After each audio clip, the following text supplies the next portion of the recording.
Chapter 6. Letting your feelings out. A tragedy can turn out to be our greatest good if we approach it in ways from which we can grow. Releasing anger in positive ways. Everyone deals with anger at one time or another in their lives. Anger is an honest emotion. When it is not expressed or processed outwardly, it will be processed inwardly, in the body, and usually develops into a dis-ease or dysfunction of some sort. Like criticism, we usually get angry about the same things over and over again. When we are angry and we feel we don't have a right to express it, we swallow it down, which causes resentment, bitterness, or depression. So it's good to handle our anger when it comes up. There are several methods to deal with anger in positive ways. One of the best is to talk openly to the person with whom you are angry and to release the pent-up emotions. You can say, "I am angry with you because." When we feel like screaming at someone, then the anger has been building up for a long time. Often it is because we feel we cannot speak to the other person. So the second best way to let the anger out is to talk to the person in the mirror. Find yourself a place where you will feel safe and will not be disturbed. Look into your own eyes in the mirror. If you find that you cannot, then concentrate on your mouth or nose. See yourself and or the person who you believe has done something wrong to you. Remember the moment when you became angry and let yourself feel the anger come through you. Begin to tell this person exactly what you are so angry about. Show all the anger you feel. You could say something like, "I am angry at you because," or "I am hurt because you did," or "I am so afraid because you..." Just get all your feelings out. If you feel like expressing yourself physically, then get some pillows and start hitting them, or twist a towel. Don't be afraid to let your anger take its natural course. You have already kept your feelings bottled up too long. There is no need to feel any guilt or shame. Remember, our feelings are thoughts in action. They serve a purpose, and when you let them loose from your mind and body, you allow space inside for other, more positive experiences. When you have finished expressing your anger to the other person or persons, do your best to forgive them. Forgiveness is an act of freedom for yourself because you are the one who will benefit from it. If you can't forgive someone, then the exercise is just a negative affirmation and is not healing for you. There is a difference between releasing and just rehashing old angers. You may want to say something like, "Okay, that situation is over. That is in the past now. I don't approve of your action, and yet I understand that you were doing the best you could with the knowledge and understanding you had at the time. I am done with this. I release you and let you go. You are free, and I am free." You may want to do this exercise several times before you truly feel that you have gotten rid of all your anger. You may also want to work on one anger issue or several. Do what feels right for you. There are other methods we can use to release the anger. We can scream into a pillow. We can kick pillows. We can beat the bed or a punching bag. We can write a hate letter and then burn it. We can scream in our cars with the windows rolled up. We can play tennis or go to the golf range and just hit balls one after another. We can exercise, swim, or run around the block several times, or just punch the air. We can write or draw our feelings using our non-dominant hand. The creative process is a natural release for emotions. One man at my seminar said he used an egg timer as he began screaming into a pillow. He gave himself 10 minutes to let out all his frustrations and anger about his father. After 5 minutes, he was exhausted, and every 30 seconds he would look at the egg timer and realize he still had a few more minutes to go. I used to beat the bed and make a lot of noise. I can't do that now because my dogs get frightened and think I'm angry at them. Now I find it very effective to scream in the car or dig a hole in the garden or bat a ball around. As you can see, you can become quite creative when releasing your feelings. I recommend that you do something physically to release charged up emotions in a safe way. Don't be reckless or dangerous to yourself or others. Remember also to communicate with your higher power. Go within and know that there is an answer to your anger and that you will find it.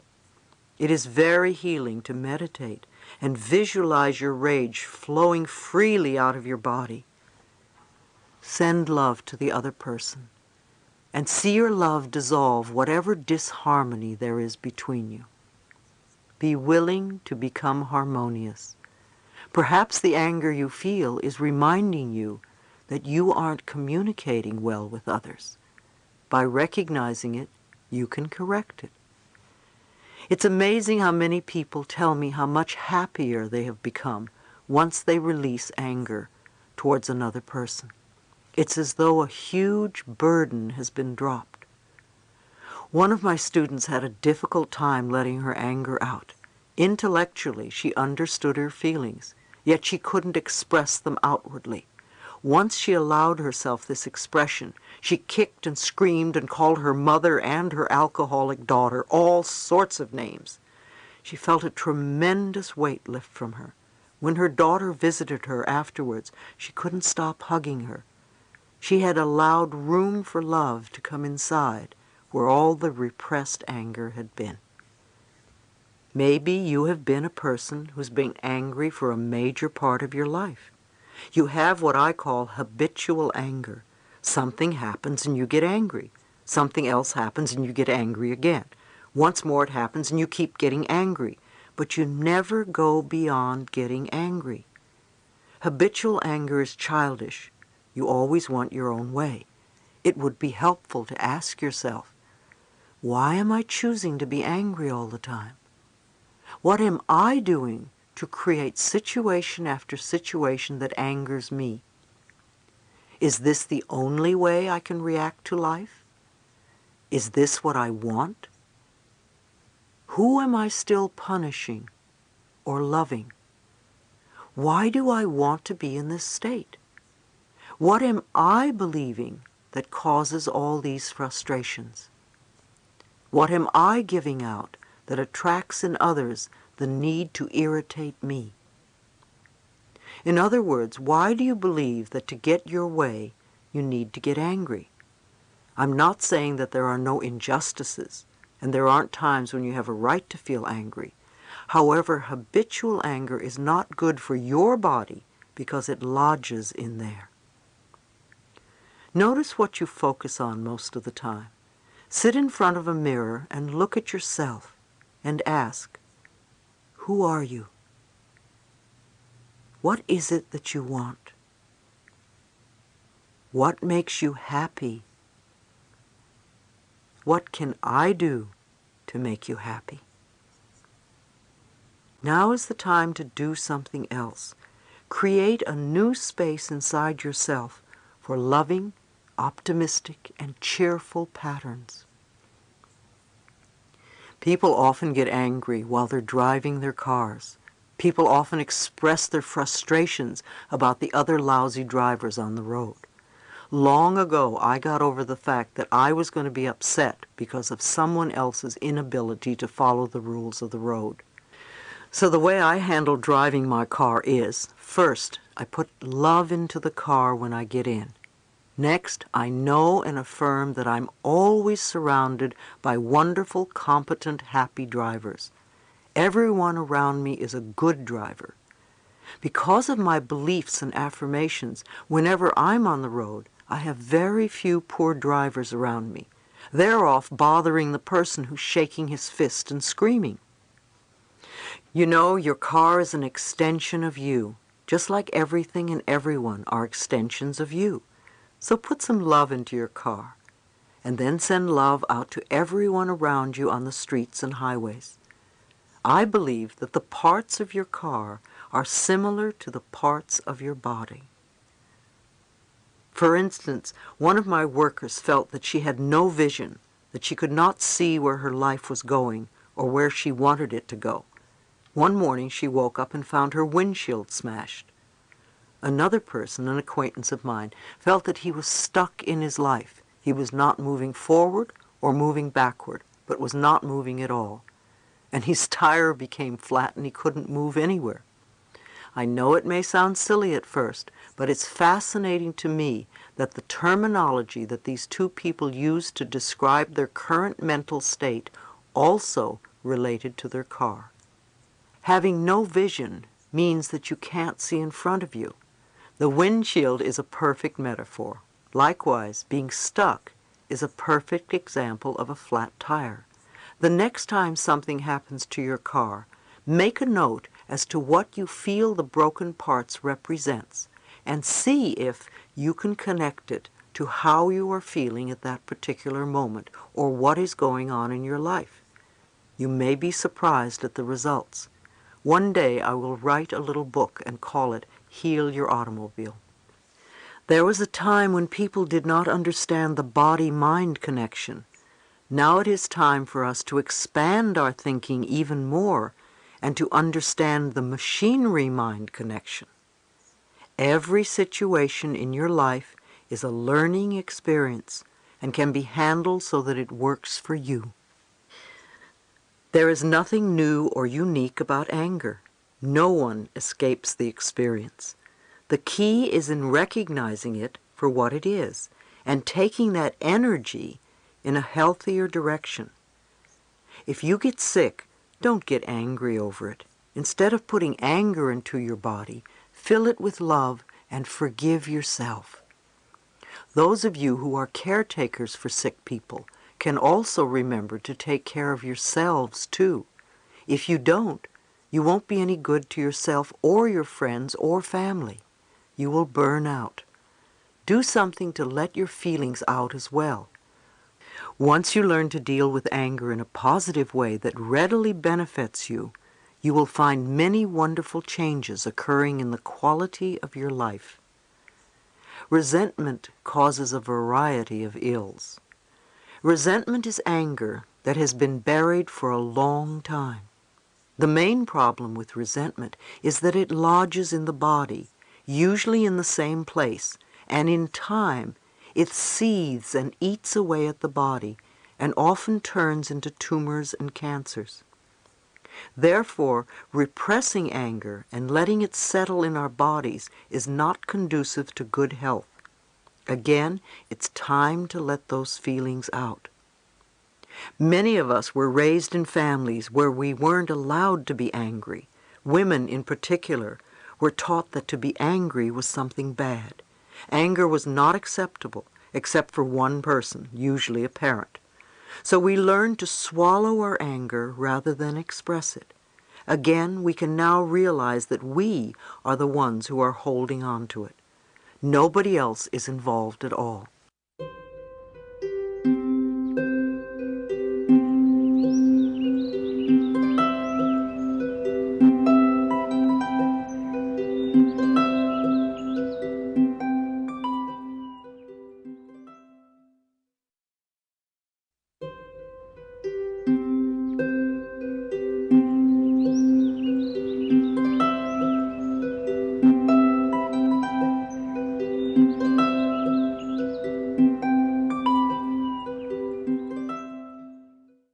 An oyster takes a grain of sand, and it builds layer after layer after layer of calcite over it until it becomes a beautiful pearl.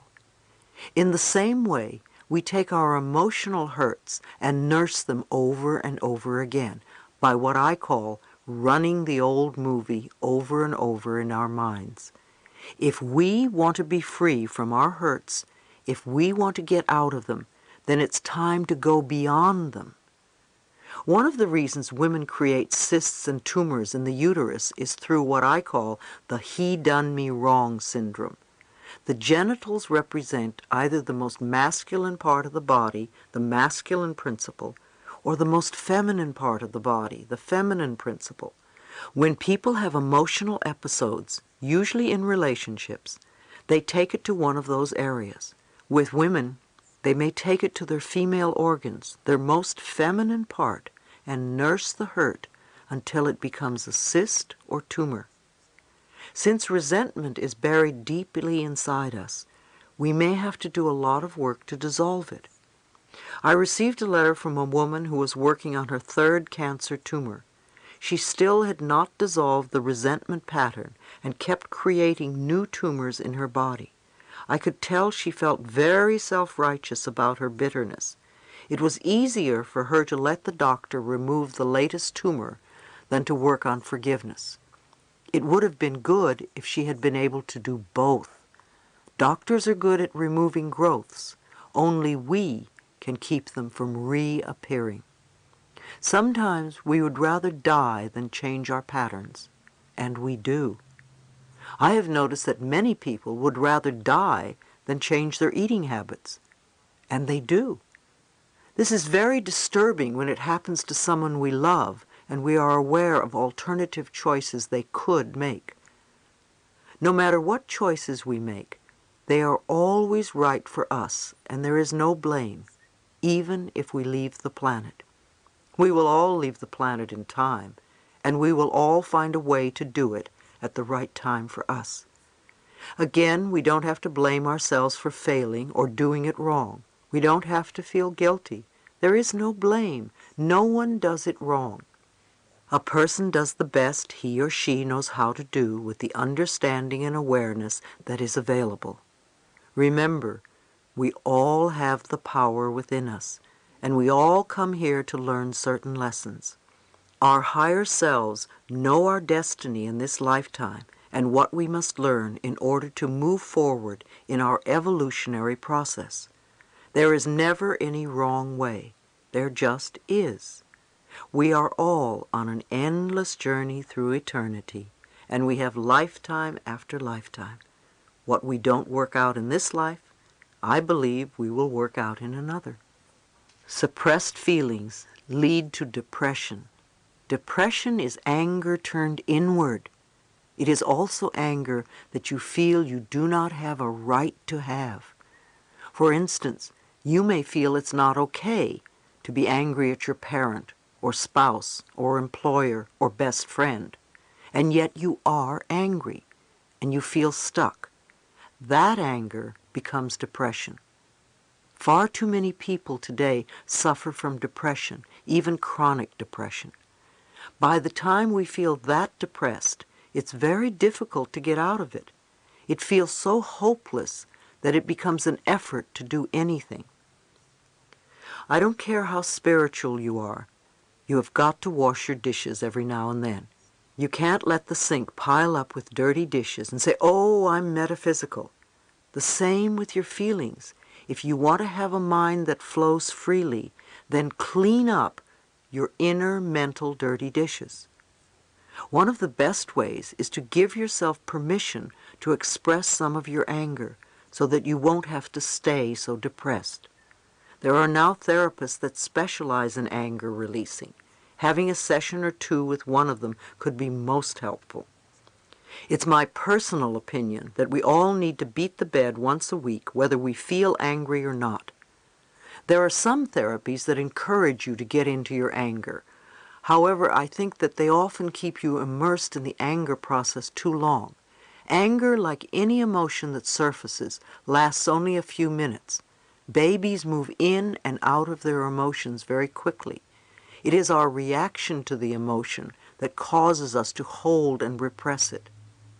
Author Elizabeth Kubler-Ross uses a wonderful exercise in her seminars, which she calls externalization. She has you take a piece of rubber hose and some old phone books, and you beat them over and over again, letting all sorts of emotions emerge. When you're releasing anger, it's okay to be embarrassed about it, especially if it was against your family rules to get angry. It will be embarrassing the first time you do it.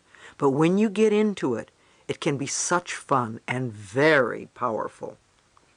God is not going to hate you for being angry. Once you have released some of this old anger, You will be able to see your situation in a new light and find new solutions. Another one of the suggestions I would make for a person who is depressed is to work with a good nutritionist and really get your diet cleaned up. It's amazing how that can help the mind. People who are depressed often eat very poorly, which adds to the problem. We all want to make the best choices so that the food we are taking in is good for our body. Also, many times we find there is a chemical imbalance in the body that is further aggravated by the intake of medication of some sort. Now, rebirthing is another wonderful process for releasing your feelings because it goes beyond the intellect. If you have never had a rebirthing session, I recommend that you try one. It has been very helpful for many people. It's a breathing modality that helps you connect with old issues so that you can release them in a positive way. Some rebirthers have you repeat your affirmations as you're going through the process. Then there is body work, such as Rolfing, a process of deep connective tissue manipulation developed by Ida Rolf, or Heller work, or Traeger work. They are all excellent ways to release restrictive patterns in the body. Different processes work differently for each person. One process may be good for one, yet not for another. We can only find what is best for us by trying different avenues. Self-help sections in bookstores are excellent places to read about different alternatives. Health food stores often have bulletin boards that list meetings and classes. When the student is ready, the teacher appears. Fear is not having trust. Fear is rampant on the planet. You can see and hear about it in the news every day in the form of wars and murders and greed and more. Fear is a lack of trust in ourselves. Because of that, we don't trust life. We don't trust that we are being taken care of on a higher level, so we feel we must control everything from the physical level.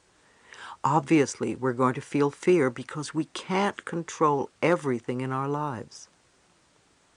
Trust is what we learn when we want to overcome our fears. It's called taking the leap of faith. Trust in the power within that is connected to universal intelligence.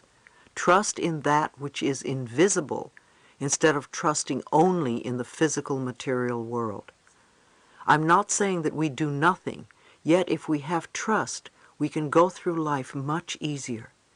If you recall what I said earlier, I believe that everything I need to know is revealed to me. I trust that I'm being taken care of, even though I am not physically in control of everything that's happening around me. When a fearful thought comes up, it is really trying to protect you. I suggest you say to the fear, I know you want to protect me. I appreciate that you want to help me, and I thank you. Acknowledge the fearful thought. It's there to take care of you. When you become physically frightened, your adrenaline pumps through your body to protect you from danger. It's the same with the fear you manufacture in your mind. Observe your fears and recognize that you are not them. Think of fear the way you view images on a movie screen. What you see on the screen is really not there. The moving pictures are just frames of celluloid, and they change and disappear very rapidly.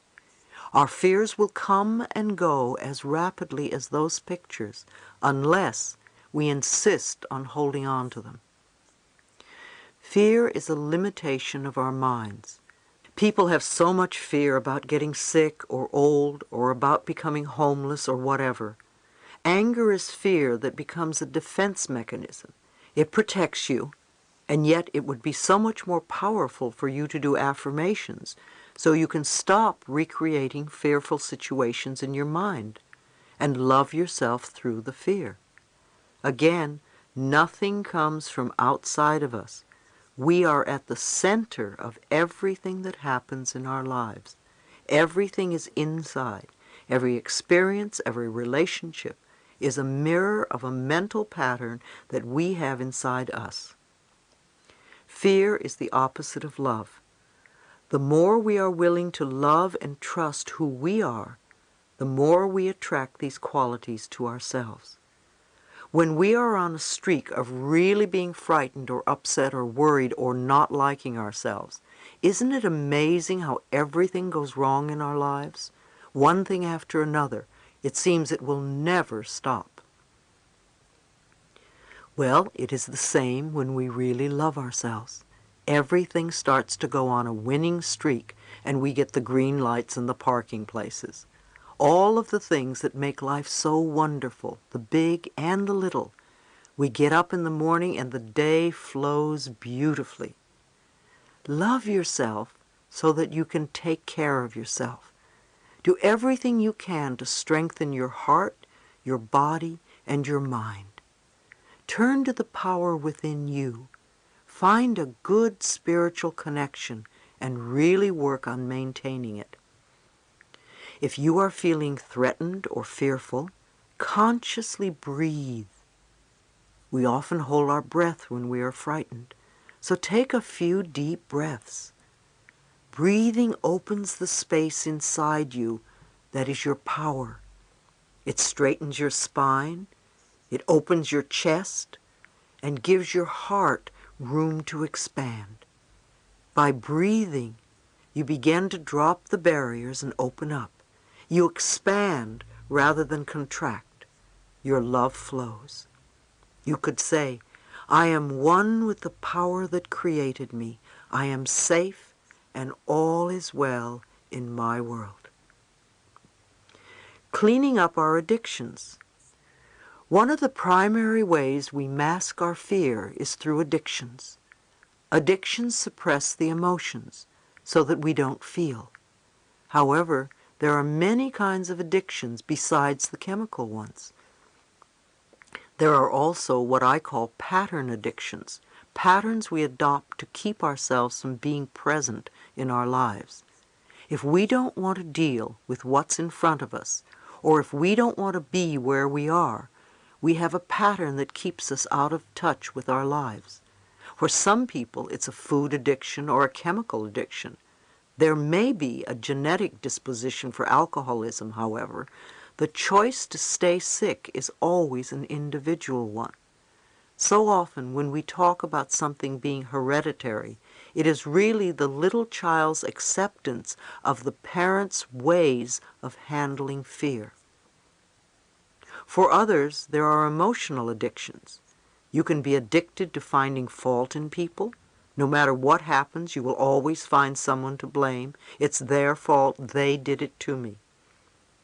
Maybe you are addicted to running up bills. There are many of you addicted to being in debt. You do everything you can to keep yourself head over heels in debt. It doesn't seem to have anything to do with the amount of money you have. You can be addicted to rejection. Everywhere you go, you attract others who reject you. You will find them. However, the rejection on the outside is a reflection of your own inner rejection. If you don't reject yourself, nobody else will either. Or if they do, it certainly won't matter to you. Ask yourself, what am I not accepting about myself? There are plenty of people addicted to illness. They are always catching something or worrying about getting sick. They seem to belong to the illness of the month club or illness of the week. If you're going to be addicted to anything, why not be addicted to loving yourself? You can be addicted to doing positive affirmations or doing something that is supportive of you. Compulsive overeating. I receive a lot of letters from people with weight problems. They go on diets that last 2 or 3 days or weeks, and then they stop. They feel guilty about falling off their diets. And instead of recognizing that they did what they could at the time, they get angry at themselves and feel guilty. Then to punish themselves, because guilt always seeks punishment, they go out and eat foods that are not good for their bodies. If they could acknowledge that for the 2 weeks that they followed a particular regime, they were doing something wonderful for their bodies, and stop laying guilt trips on themselves, they would begin to break the pattern. They could also begin to say, I used to have a problem with weight. Now I allow myself to be the perfect weight for me. And the pattern would start to shift inside. Yet we don't want to concentrate on the food issue too much, for that is not where the problem lies. Overeating has always meant a need for protection. When you feel insecure or frightened, you pad yourself with a layer of safety. Weight has nothing to do with food. Most of you spend a lifetime being angry at yourself for being fat. What a waste of energy. Instead, realize there is something going on in your life that is making you feel unsafe and insecure. It could be your work, your spouse, your sexuality, or your life in general, or early belief patterns. If you are overweight, put the food weight issue aside and work on the pattern that says, I need protection because I'm insecure. It's amazing how our cells respond to our mental patterns. When the need for protection is gone, or when we start feeling secure, the fat will melt off. I have noticed in my own life that when I'm not feeling safe, I will gain some weight. When my life is going so fast and I'm doing so much and I'm spreading myself all over the place, I feel a need for protection, a need for security. So I say, okay, Louise, it's time to work on safety. I want you to really know that you are safe and it's okay and you can do all this stuff and you can be at all these places and you can have all that's happening right now and you are safe and I love you. When I feel secure again, the weight melts away. Weight is only the outer effect of a fear that is inside you. When you look in the mirror and see the fat person staring back, remember that you are looking at the result of your old thinking. When you start to change your thinking, you are planting a seed for what will become true for you. What you choose to think today will create your new figure tomorrow. One of the best books on releasing excess weight is The Only Diet There Is by Sandra Ray. It's all about dieting from negative thinking, and she shows you step by step how to do it. Self-help groups. Self-help groups have become the new social form. I see this as a very positive move. These programs do tremendous good. People with similar problems getting together, not to whine and complain, but to find ways to work through these issues and improve the quality of their lives. There is now a group for almost every problem you can think of. Many of them are listed in the phone book under Community Services in the front of your yellow pages. I know you can find one that is right for you. Many churches now hold group meetings. You could even go to the local health food store, one of my favorites, and see what is listed on their bulletin board. If you are serious about changing your life, you will find the way. The 12-step programs are everywhere. 12-step programs have been around for some time, and they have developed a format that really works and brings about wonderful results. Their Al-Anon program for people who live with or were raised by addicted people is one of the best groups for all sorts of people. Feelings are our inner gauge. When growing up in a troubled or dysfunctional family, we learn to avoid conflict whenever possible, and this results in the denial of our feelings. We often do not trust others to meet our needs, so we don't even ask for help. We are convinced that we must be strong enough to handle things ourselves. The only problem is that we fail to be in touch with our own feelings. Feelings are our most helpful link to our relationship with ourselves, others, and the world around us. and they are an indication of what's working or not working in our lives. Shutting them off only leads to more complex problems and physical illnesses. What you can feel, you can heal. If you don't allow yourself to feel what is going on inside of you, you won't know where to begin the healing process. On the other hand, many of us seem to go through life always feeling guilty or jealous or fearful or sad. We develop habit patterns that keep repeating the same experiences that we say we don't want to have. If you keep feeling angry or sad or fearful or jealous and don't get in touch with the underlying cause, you will continue to create more anger, sad, fear, etc. When we stop feeling like victims, we are able to take our power back. We must be willing to learn the lesson so the problem can disappear. When we trust the process of life and our spiritual connection with the universe, we can dissolve our angers and fears as soon as they appear.